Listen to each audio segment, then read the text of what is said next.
Thumbnail! Oh! Oh god. That was a fail. Whoops. Hi, and welcome to Book Talk with Lainey, because I talk about books, and I'm Lainey. Now, I did a poll on the community tab here on YouTube, asking what you guys would like to see, and not gonna lie, I'm kind of glad that you guys voted for Shadowhunters, because I've been dying to talk about Shadowhunters on this channel. Because if you know me, you know I love Shadowhunters. It's my all-time favorite series. They're supposed to be in this shelf, but they're on the floor right now for the sake of this video. Anyway, now, what I'm gonna do in this video is, there are a lot of books in the Shadowhunter series, in the Shadowhunter Chronicles. There are, in total, 22 books. There are a lot of people desiring to read those books, but they're really intimidated because there are a lot of books. But I'm here to give you a little guide for the reading of the Shadowhunter Chronicles. What I'm gonna do is, I'm gonna explain, first I'm gonna tell you the different options you have of reading them. I'm gonna tell you how they're split up, and I'm gonna tell you my preferred reading method and how that works. Let's go. I don't want to say an exact number, but technically there are 3 different types of reading methods of reading the series. But in the end of the day, you can still choose what to do. But the first one is publication order. Reading the books in the order how they got published. Because the books in the series didn't get, I'm gonna get to this later. There is preference. The second one is preference. It's the one that the author, Cassandra Clare, and the readers prefer to read. And the third one is chronological order, because they do play in different time areas. Now, I'm gonna explain real quick how they work. You can imagine the entire series being one universe. And there are 22 books in total, but they are split into different series, under category series inside the entire Chronicles. And there are novellas, aka separate standalones, that belong to the series, but they're mostly focused on one specific character. Anyway, let's go. Like I said, the series is split up in different series. This is the OG, how it all started. Of course, I'm talking about the Mortal Instruments. This is the biggest series in the entire thing. These are 6 books in the Mortal Instruments. These contain City of Bones, City of Ashes, City of Glass, City of Fallen Angels, City of Lost Souls, and City of Heavenly Fire. These are the Mortal Instruments. This is the first series part. You'll understand what I mean. Then there is a trilogy, The Infernal Devices. These contain Clockwork Angel, The Clockwork Prince, and The Clockwork Princess. These are one trilogy. And there is another trilogy, The Dark Artifices. These contain Lady Midnight. Oh my god, is it in focus? Lady Midnight, Lord of Shadows, and Queen of Air and Darkness. And the last trilogy is The Last Hour. Now, I only own 2 books of that series because I want them all to match up in size, and the third one only comes out in the end of the year, but we're just gonna imagine it here, okay? The first book in this trilogy is Chain of Gold. The second one is Chain of Iron, and the last one is Chain of Irons. No, that's not true. And the last one is Chain of Thorns. And the last one is Chain of Thorns. Now, these are the series inside the Chronicles. These are separate. And then there are separate standalones. The first one is not really a book, but it's the Shadowhunter Codex. It's like a book, like a school book that will come up a lot of. Then there's Ghost of the oh my god, it's all glowy. There is Ghost of the Shadow Market, Tales from the Shadowhunter Academy. These 2 are a duology, is The Red Scrolls of Magic and The Lost Book of the White. And the last one Well, they're not really in order, but you get it. I'll explain later. This one is the Bane Chronicles. Love this. Now, a lot of books, how the fuck are you gonna read them? Like I said, there are multiple ways of reading this series. They do play in different time areas. Like if you want to read chronological, you want to start with the Infernal Devices, because the Infernal Devices play in the Victorian era, the 1800s. Then you're gonna go to the Last Hour, because these are the children of the Infernal Devices. These play in the 1900s. The Mortal Instruments play at in the early 2000s, from 2007, and don't quote me on this, I don't know until when, but I think 2000 and probably 10 or something. And the Dark Artifices play in the 2010s, so from 2012. Why is this important? Personally, and this is what I recommend as well, I read publication order, not chronological. I'm going to go into depth of why you should read that, and because it's the one I read, it's like the most I can talk about. Why is this all important? You can imagine that the entire Shadowhunter universe is like one big family, like a history lesson, if you would say. Because, okay, it's getting hot.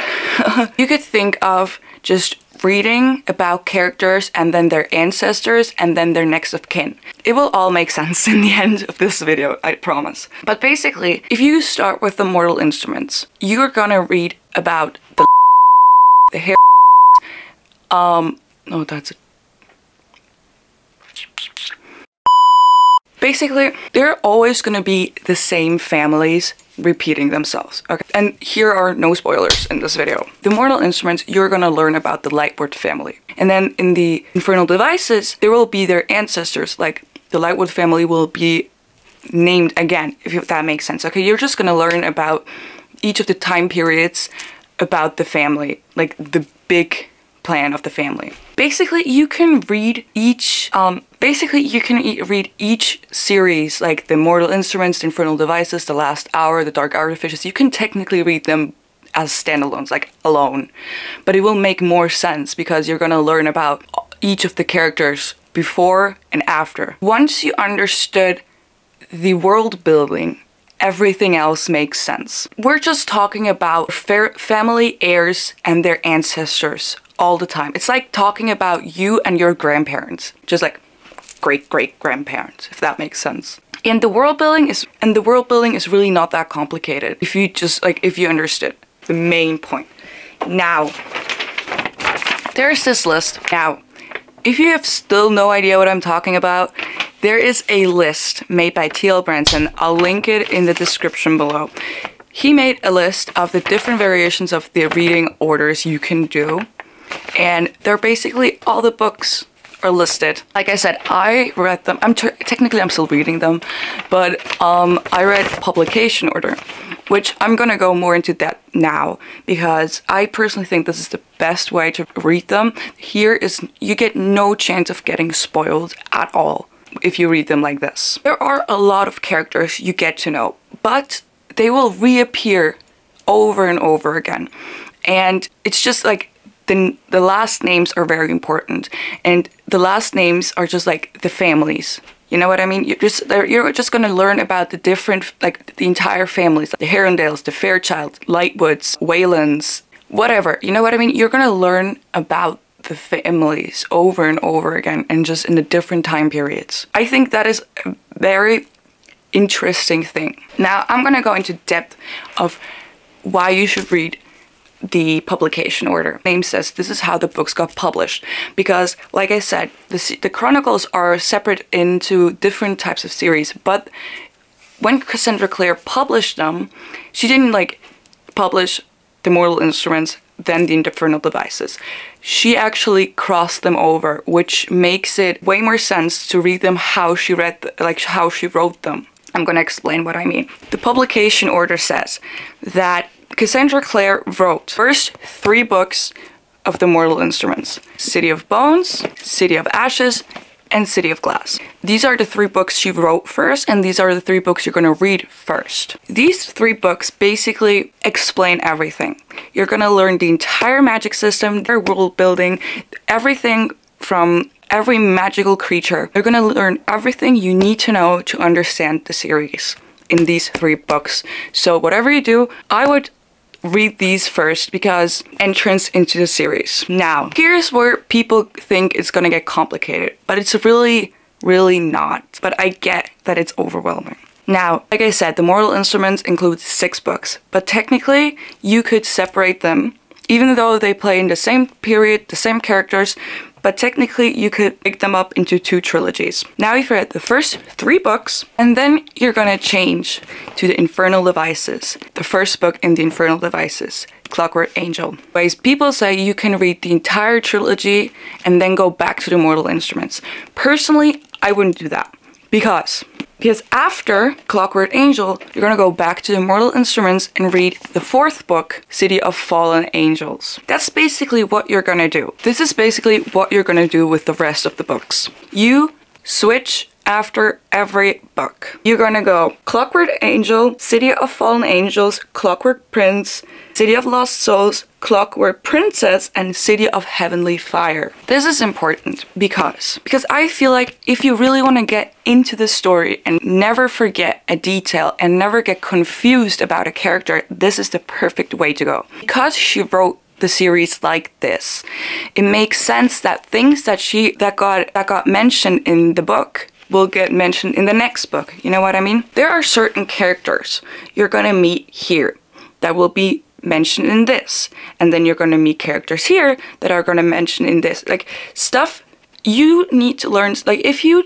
read this one before this, there are gonna be characters mentioned, newly mentioned characters that are gonna be mentioned in these books that you will not understand why they're important and their history with the characters and their entire storyline. You're just like gonna learn about certain characters that will be mentioned in this, and this is a great way of not forgetting about the characters. If you read the entire trilogy of the Infernal Devices, you're gonna meet characters, will end up, I don't know, having a big plot twist or being evil, and you just know that, and then they will still appear in these. You know what I mean?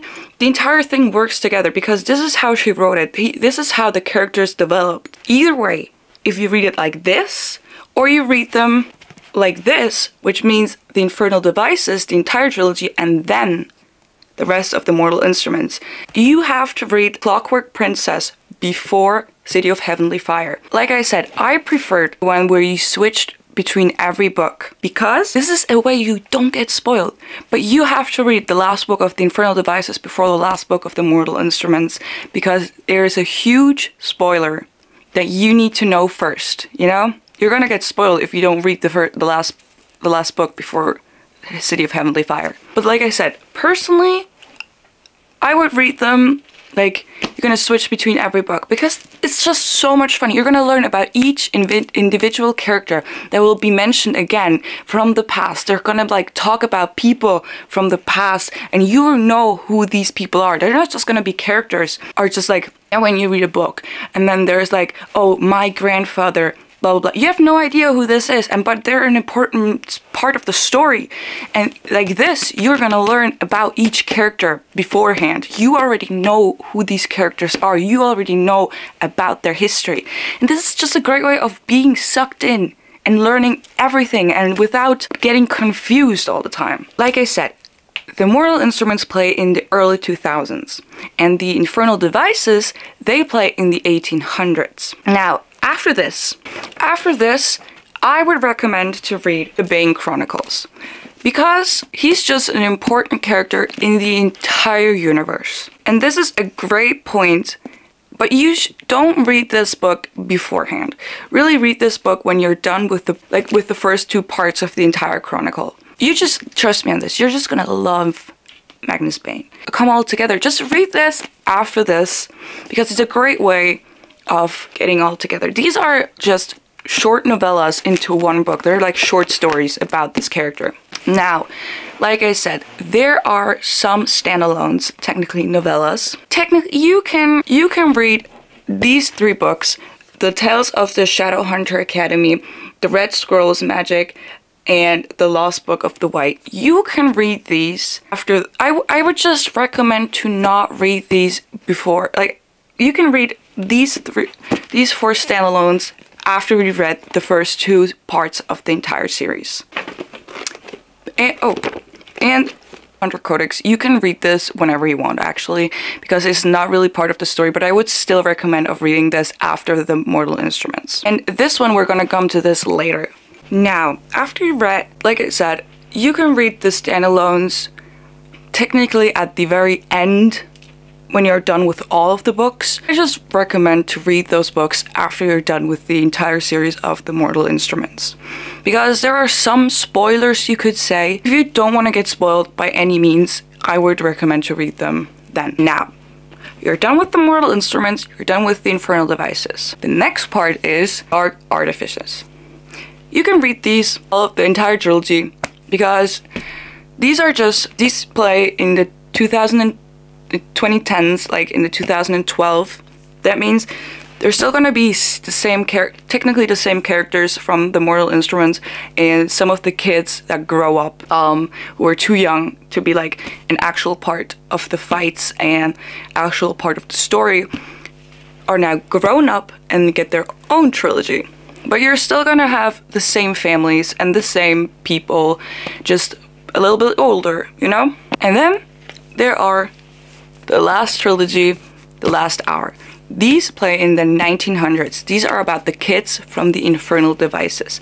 Now, if you read these first, you're gonna get spoiled of who ends up together, you know? Definitely read these last, because these are just about the kid. Like I said, it's always the same people, just in later years or before years, you know what I mean? You're just gonna learn about the entire family history, about the same 5 families. Ghosts of the Shadow Market. I would recommend to read this after you've read The Dark Artifices. I would recommend to read this book after The Dark Artifices, because you're gonna learn about some stuff, about some new things in that book, which is gonna be focused in this book. So again, this is a way of not getting spoiled at all. Just saying. Still a lot of books, but like I said, they are split up in different parts, so technically you can read one at a time. I read, and also Mortal Instruments books, they're really easy to read. They're actually so easy to read. Like, because they're made for young adults, they're all made for young adults. They're really easy to read, they're really fast paced, you really get through them, you learn a lot, and you just need to kind of pay attention, which, if you like this sort of stuff, that's great.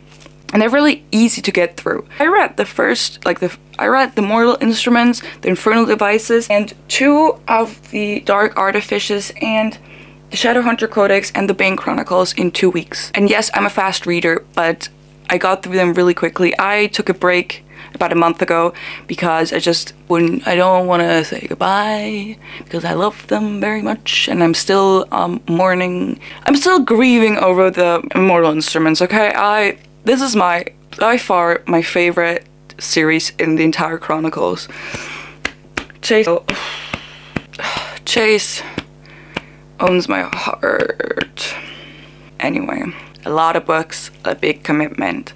I hope this made any sense. Like I said, if you are still itchy about it, go get this list. I'm gonna link it in the description. It's a really great guide of how to read these books. I hope this made sense. And like I said, when you read the first 3 books of the Mortal Instruments, you're into the world. You know everything you need to know. You know how the world works, the world building, the magic system, the different creatures, the world, the entire thing. You learn everything. And when you know those things, the rest is really easy, you know? And it's just so good. It's so great. And it's just, you can lose yourself in these books for hours, and just the theories, and you have no idea how much hours I've spent just like Googling, researching stuff, because it's just so good. I love them. This is why they're my favorite series of all time. Love it. I know this was a really, really talkative video, but I really wanted to do this, and I still hope you liked it. So if you like this video, give it a like, follow. If not, that's cool, we're chill. If you want to see anything else that I talk about, let me know. I'm always open for ideas. And yeah, I love you very much, and I hope you have a lovely rest of your day. I'll see you in the next one. Bye!